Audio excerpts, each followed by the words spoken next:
मैं उस परिवार को बहुत अच्छे से जानती थी। मैंने देखा था वो अपनी बच्ची के लिए कितनी मेहनत करते थे। उनकी बच्ची एक छोटी सी डांसिंग स्टार थी, बहुत अच्छा नृत्य करती थी वो बच्ची। उसका बचपना हम देख रहे थे और फिर अचानक उन्होंने डिसाइड किया कि वो उसे किसी कंपटीशन में भेजने वाले हैं। नमस्कार, मैं हूँ सुजाता जयराम अय्यर, सीजन 3 में एक बार फिर आपके साथ।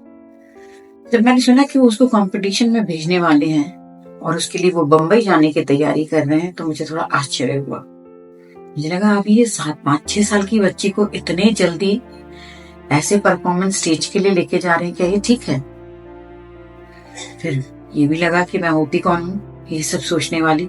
फिर मेरा मन बहुत मुझे परेशान कर रहा था। मुझे लग रहा था कि वो छोटी सी बच्ची, उसका बचपना छिन नहीं जाएगा उसको जब हम कंपटीशन में भेजेंगे? दूसरे बच्चों को देखकर क्या उसमें जलन नहीं होगी? उसमें स्पोर्टिंग स्पिरिट आएगा क्या? क्या वो हारना और जीतने को उतने ही आसानी से ले पाएगी? और फिर इसके साथ खर्चे कितने होंगे? उसकी कॉस्ट्यूम्स तैयार करना, उसके सारे चीजों को तैयार करना, ये सारा उन पेरेंट्स के लिए जो मिडिल क्लास के थे और जो अपनी बेटी से बहुत आशाएं लगाए हुए थे, ये सब ठीक होगा? ऐसा सोचते सोचते कुछ महीने बीत गए और एक दिन मैंने उसको टीवी पर देखा। बच्ची बहुत प्यारी लग रही थी। टीवी वालों ने उसको बहुत सुंदर सजाया भी था, माहौल भी दिया था और उसमें वो परफॉर्म भी बहुत अच्छा कर रही थी। वो पहले 5 में आ गई थी और अब उसके माँ बाप लौट कर आए थे और कह रहे थे कि 1 महीने बाद वो फिर जाएंगे और इस बार उसका कंपटीशन अब दूसरे स्टेट्स के बच्चों के साथ होगा। वो घर पर उसकी तैयारी करवा रहे थे, डांस मास्टर आते थे और मैं देखती थी बच्ची सुबह से शाम अपनी तैयारी में जुटी हुई थी। ऐसे एक दिन वो मुझे खेलते खेलते दिख गई। मैंने उससे बात करी।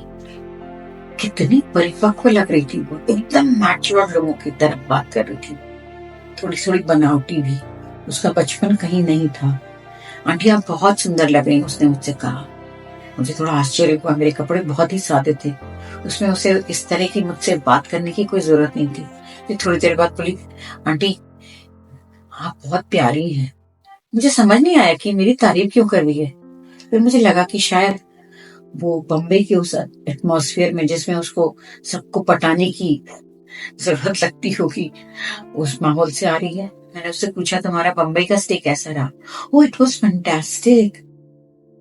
उसने जब इंग्लिश में उस टोन में मुझसे बात करी, मुझे लगा इसको क्या हो गया है और मैं वाकई में थोड़ी सी शॉक हो गई। मैंने उससे पूछा तुमको वहां कैसा लगता है बेटा? बोली बहुत अच्छा लगता है। उसमें वो बनावटीपन आ गया था। वो बन कर मुझसे बात कर रही थी। बोलती थी कि बहुत अच्छा लगता है, बहुत सारे बच्चे होते हैं, बहुत सारे मास्टर लोग होते हैं, हमको बहुत सिखाते हैं, बहुत तैयारी कराते हैं। मैंने उससे पूछा तुम अपना स्कूल मिस नहीं करती, अपने फ्रेंड्स को मिस नहीं करती? नहीं आंटी अब तो आदत हो गई है ना इस तरह की बातें करने की।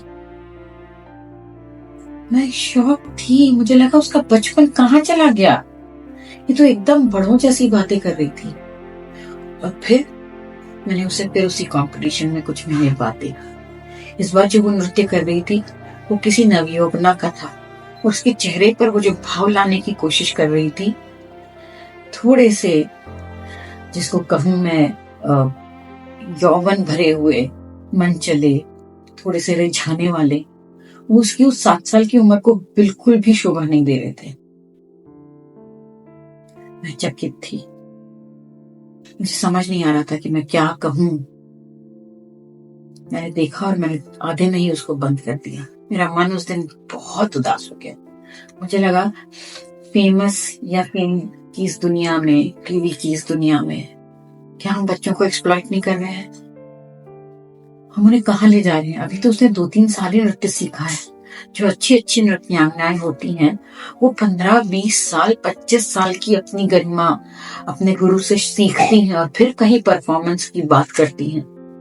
ये तो अभी 5-6 साल की बच्ची थी और ये तो इतनी अपरिपक्व उम्र में वहां गई थी और इस तरह परिपक्व बातें कर रही थी। बहुत खराब लगा।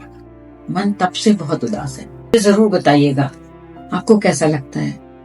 क्या ये बच्चे एक्सप्लॉइट नहीं होते? क्या इन बच्चों से हम अपना उनका बचपन नहीं सीख रहे? क्या हम शिक्षा नहीं दे रहे कि अभी तो बहुत कुछ सीखना है तुम्हें इस नृत्य या संगीत की दुनिया, अभी तुम कहीं भी नहीं हो। पर ये कॉम्पिटिशन उसमें घमंड भर देते हैं, उनको अपने आप को अलग समझने लगते हैं। मैं तो कभी कभी मन करता है सख्त खिलाफ हो जाऊं और लिख दूं कि कॉम्पिटिशन्स बंद करूं। पर मैं होती कौन हूं? आपको क्या लगता है? आपके विचार मुझे जरूर बताइएगा। मुझे इंतजार रहेगा। तब तक के लिए नमस्कार।